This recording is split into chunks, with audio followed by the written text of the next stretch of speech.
My name is Margaret Hayes, and I'm 62 years old. I've lived in Cedar Falls my whole life, raised 3 children in the same house where I grew up, but nothing in all those years prepared me for what happened last Tuesday afternoon.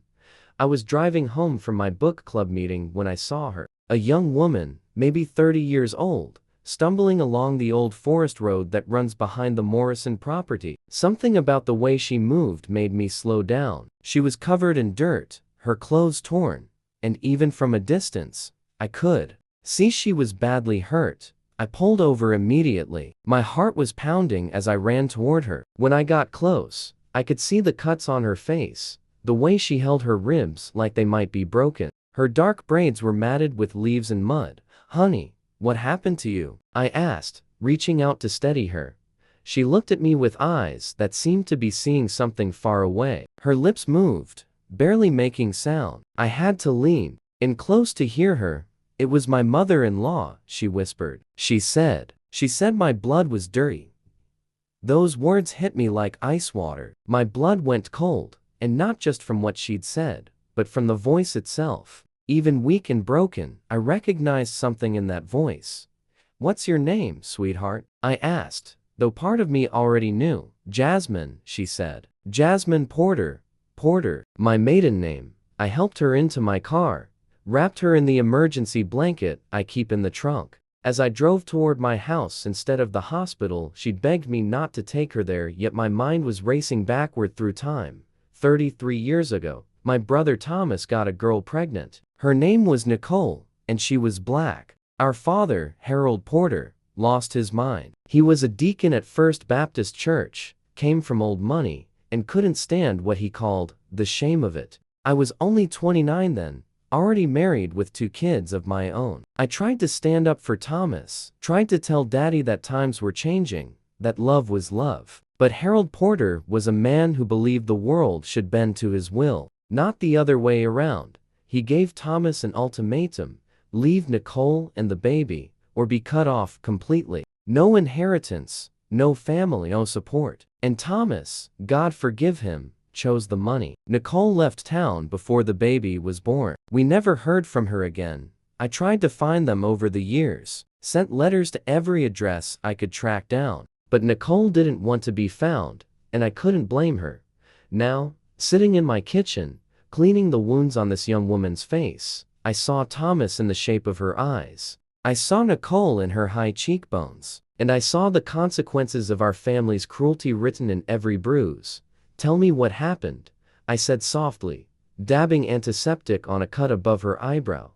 Jasmine's story came out slowly, between tears and long silences. She'd married a man named Derek Morrison 2 years ago. He seemed kind at first, attentive, but his mother, Phyllis Morrison, had never accepted her. The comments started small jokes about her hair, her cooking, her family background.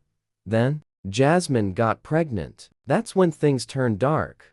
Phyllis started talking about bloodlines, about keeping the family pure. She'd grown up in the same social circles as my father, held the same poisonous beliefs. When Jasmine miscarried at 3 months, Phyllis told Derek it was God's judgment. She told him that Jasmine's blood was dirty, that any children they had would be cursed. Derek started to change. The man Jasmine had married disappeared, replaced by someone who listened to his mother's whispers. He became cold, distant, started staying out late. Then came the accusations of infidelity, baseless, cruel accusations that Phyllis fed him daily. Last week, Derek told Jasmine he wanted a divorce, said he was going to marry someone his mother approved of, someone appropriate. When Jasmine refused to leave the house her name was on the deed too, Phyllis took matters into her own hands. "She came to the house yesterday while Derek was at work," Jasmine said,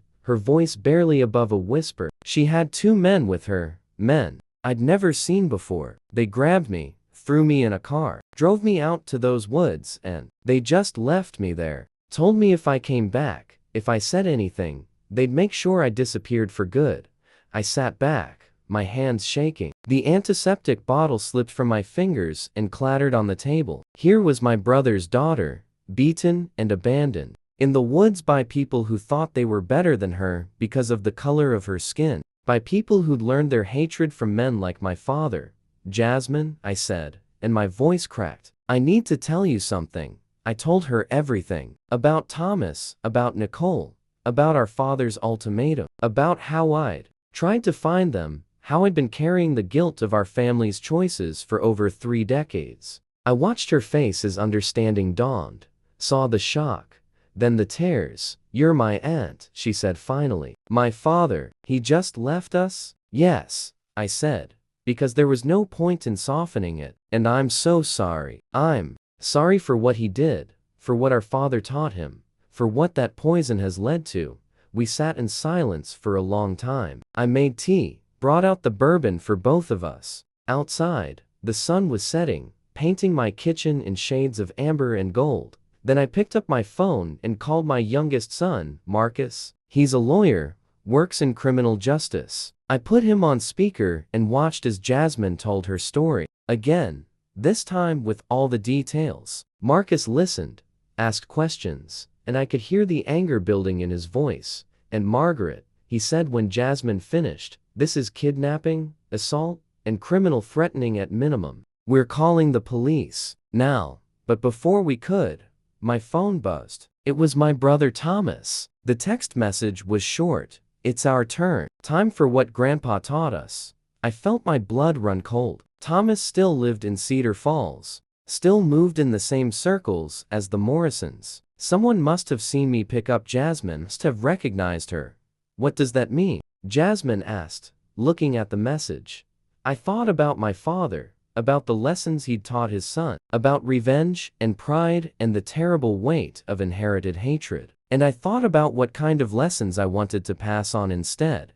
Means, I said slowly, that my brother learned all the wrong things from our father. But we're going to teach him something different. I called Thomas. He answered on the second ring. Tommy, I said, using the nickname I hadn't called him in years. I have someone here who'd like to meet you. Your daughter. The silence on the other end lasted so long I thought he'd hung up. Then I heard him breathing, shaky and uncertain.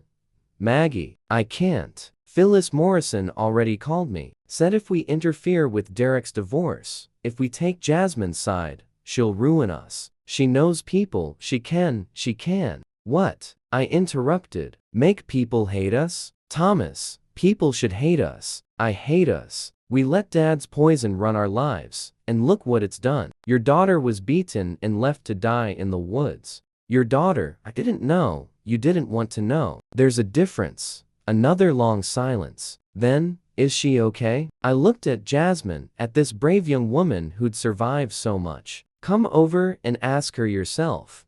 He showed up 20 minutes later. I'll never forget the look on his face when he walked into my kitchen and saw Jasmine sitting there. He was 61 now, his hair gray, his face lined with years of regret he'd never acknowledged. He looked old and small and ashamed.